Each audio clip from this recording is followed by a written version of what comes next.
You know, approximately 1 in 8 men will be diagnosed with prostate cancer in their lifetime. So men, listen up. This episode is for us. That's right. Today on The Balancing Act, we've got the 411 on prostate cancer and an exciting imaging innovation that can provide information to help with the management of this disease. I'm really excited about the show. Look, The Balancing Act starts right now.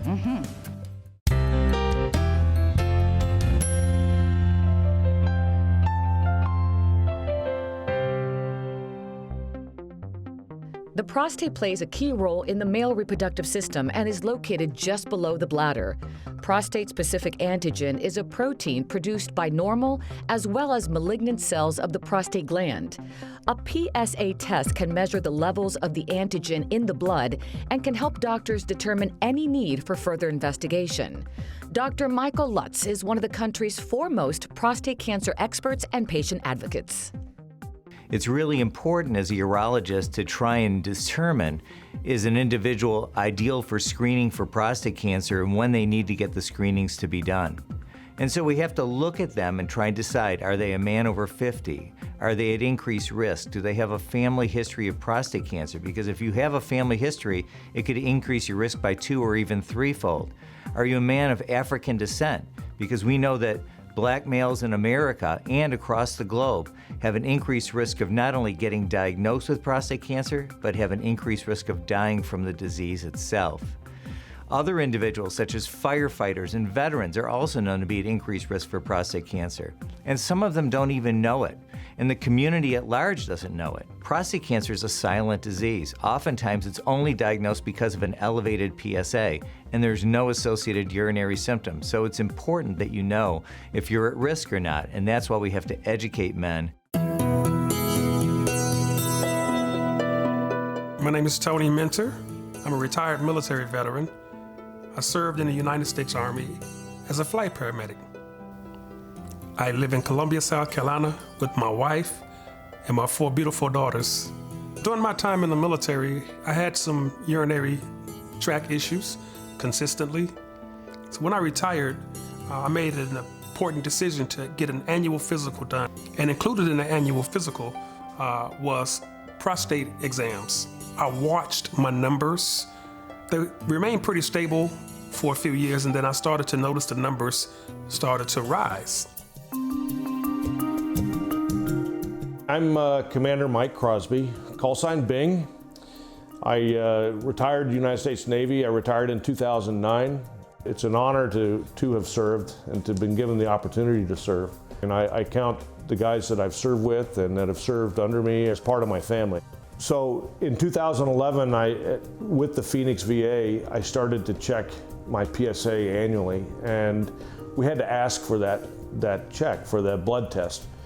And so then in 2015, the results came back at 14.7, and that was an alarming result. I went to the urologist and had a biopsy done. In April of 2012, I was called in and I sat down with the urologist. I go into the office and she says, I have good news and bad news. She said, the bad news is you have prostate cancer. The good news is we may have caught it early. In the VA, we were told that yes, you probably have cancer, but come back in 6 months because we can't see you right now, we're too busy. I elected to step out of the VA and go to private care and had a biopsy done. The biopsy came back and we were given those words that nobody wants to hear, that you have cancer. This extremely important conversation about prostate cancer continues right after this.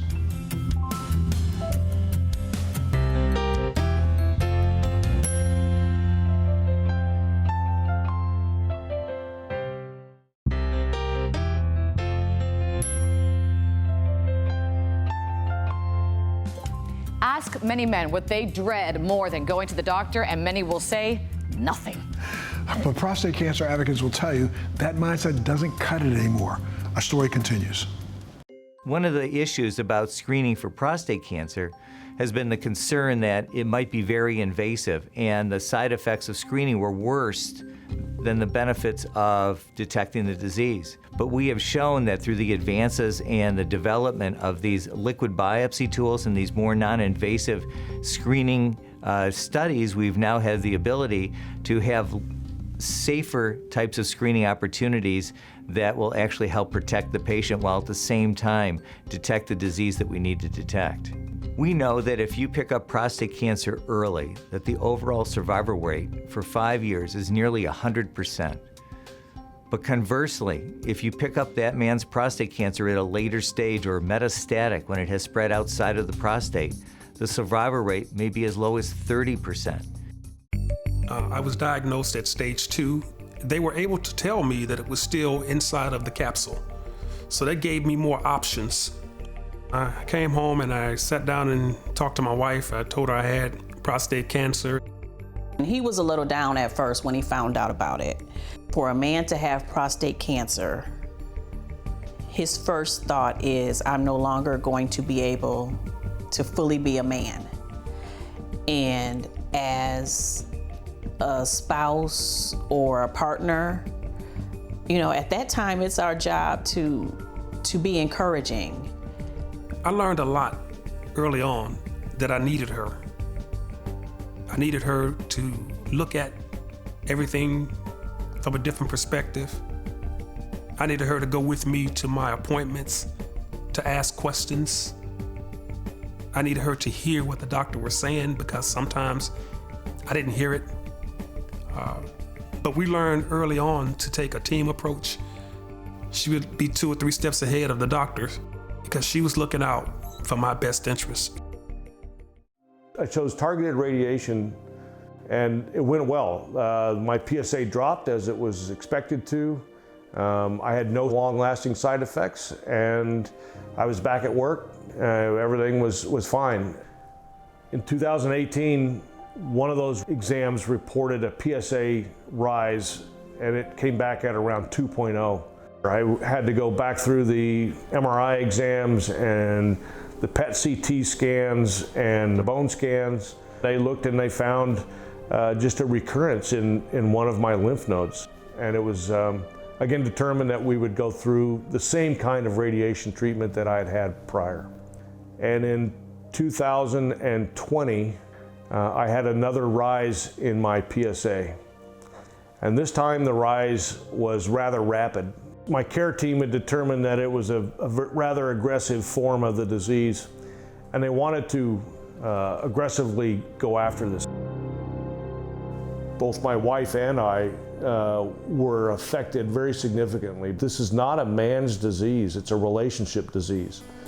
Because until you understand that it's going to affect everything, it affects your communications, it affects how you're going to live through whatever treatment that you take. It affects your sexual relationship, how you deal with the drugs, your routine. All these things all have an impact.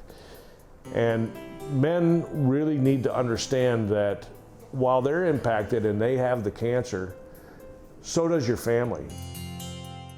When we return, how to take charge of your prostate health.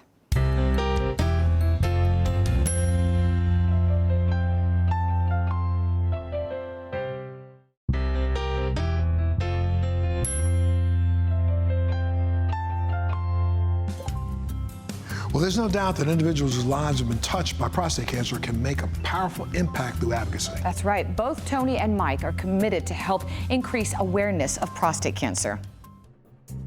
During that whole year in 2016, I was asking questions and researching and trying to find information, and it didn't exist. And I started a nonprofit called Veterans Prostate Cancer Awareness.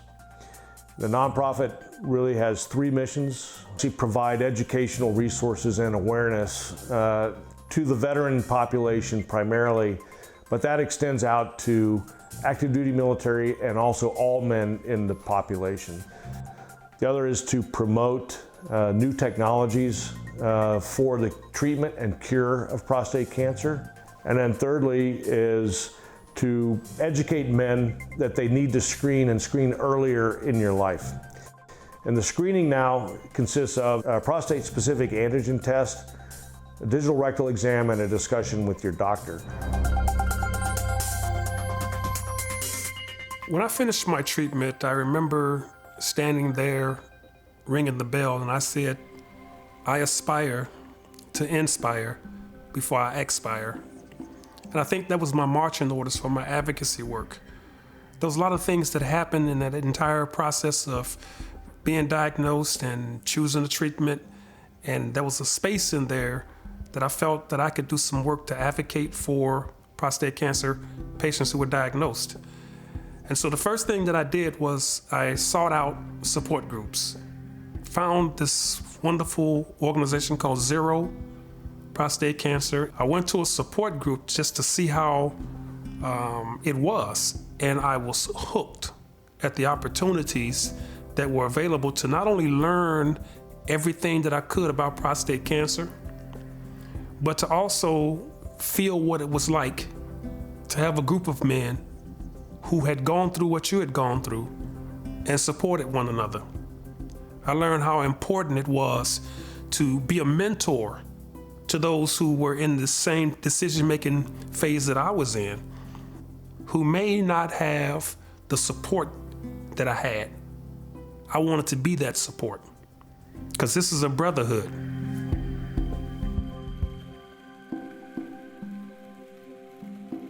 Back in 2008, we started the MIU Men's Health Foundation as a prostate cancer survivorship organization. And we had a great experience. We started a run at the Detroit Zoo, bringing thousands of survivors together with their families to celebrate survivorship. But the one thing that we realized that we were missing is that we were talking about prostate cancer survivorship, but not men's health. And so we have expanded all that we do to focus on the health of men in general, but prostate cancer is still a significant part of it. And then we added something that we think makes our foundation more unique than anyone around in the country is our Blue Fund. Our Blue Fund offers funding opportunities for those men who are actively being treated for their prostate cancer without the fear of personal financial hardship. And I really think that as men hit their adulthood and get to, say, around 40 years of age, risk factors or not, get a baseline PSA. When we come back, an important innovation for the monitoring of prostate cancer progression. Stay with us.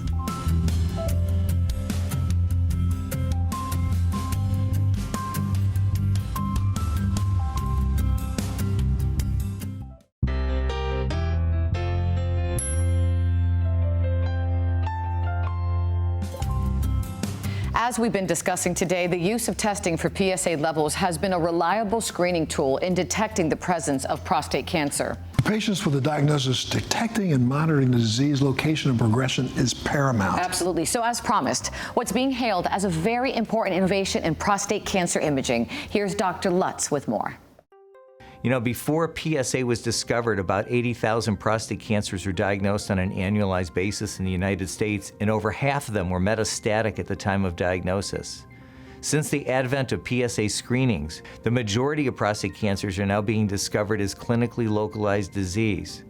And that's because we've been following guidelines that we believe as urologists make sense. We've been screening those who need to be screened.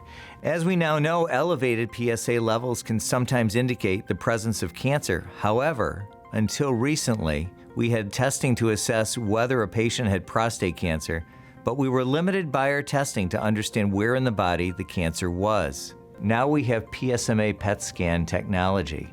With PSMA PET imaging, you can actually see the cancer when you are trying to stage the patient at diagnosis or stage the patient upon recurrence. There may be a number of PSMA reagents being used for imaging. However, the one that I typically use is PYLARIFY.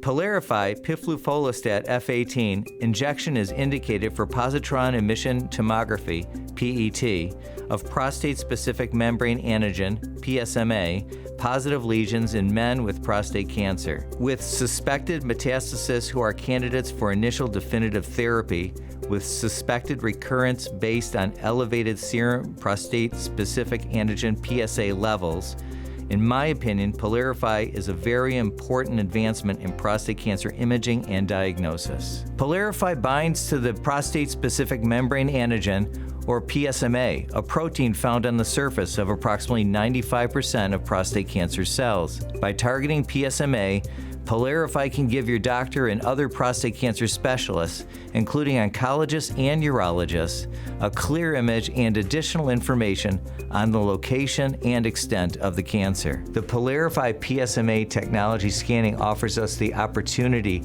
to visualize prostate cancer in areas that heretofore have been unable to be visualized by bone scan or CAT scan technology. I believe that PSMA scanning could be a standard of care for some patients with prostate cancer. I was entered immediately into a clinical trial, and at the time it was called PYL. It's now called PYLARIFY. It was only through PYLARIFY that we found out the answers to why my prostate cancer was coming back. When they found this spot on the edge of the prostate that had already been irradiated, and here's this little teeny tiny red dot, we couldn't believe it. And it pinpointed it right there. They were able to do the laser ablation of that. For me to be able to look at it and see it and say, okay, there it is, that's great. That was great. And happy to report that today I'm 18 months post the stop of chemicals, and my PSA is undetectable. PYLARIFY has demonstrated benefit for patients at different stages of their prostate cancer journey. In one study, 2/3 of men with recurrent disease who received the PYLARIFY PET CT scans had a change in their intended disease management plan based on the findings. Changes in treatment plan do not necessarily lead to improved patient outcomes. Well, look, we'd like to thank all of our guests for joining us today and sharing such personal stories. Absolutely. And for more information about the technology discussed today, visit PYLARIFY.com. And please see the important safety information that we will show you on the screen. Important safety information. How well does PYLARIFY work? As with all diagnostic imaging tests such as X-rays, bone scans, and computed tomography or CT scans, it is possible that the physician, a radiologist or nuclear medicine physician that reviews your PYLARIFY PET CT scan could interpret your results incorrectly. This means that a negative PYLARIFY PET CT scan does not rule out that you have prostate cancer, and a positive PYLARIFY PET CT scan does not confirm that you have prostate cancer. PYLARIFY seems to be affected by the amount or level of PSA in your blood. As the levels of PSA in your blood go up, a PYLARIFY PET CT scan is better able to identify prostate cancer. Hypersensitivity reactions. Patients should be monitored for hypersensitivity reactions, especially those with a history of allergy to other drugs and foods. Reactions may be delayed. Always have trained staff and resuscitation equipment available. Radiation exposure. PYLARIFY is a radioactive diagnostic agent and adds to your long-term overall amount of radiation exposure, which could lead to an increased risk of cancer. You should stay well hydrated before, during, and after you are given PYLARIFY, and urinate frequently to reduce radiation exposure. What are the possible side effects of PYLARIFY? There were no serious reactions reported in patients who received scans in clinical trials with PYLARIFY, but some patients did report side effects associated with the use of PYLARIFY. The most commonly reported adverse reactions are headache, fatigue, and unusual taste in the mouth. An allergic reaction to PYLARIFY was reported in one patient with a significant history of allergic reactions. Tell your doctor if you have any side effect that bothers you or does not go away. You are encouraged to report negative side effects of prescription drugs to the FDA. Visit www.fda.gov/medwatch or call 1-888-INFO-FDA, 1-888-463-6332. For more information, please see full prescribing information for PYLARIFY. And as always, you can visit us at thebalancingact.com. And of course, we're going to see you next time. Take care. Bye-bye.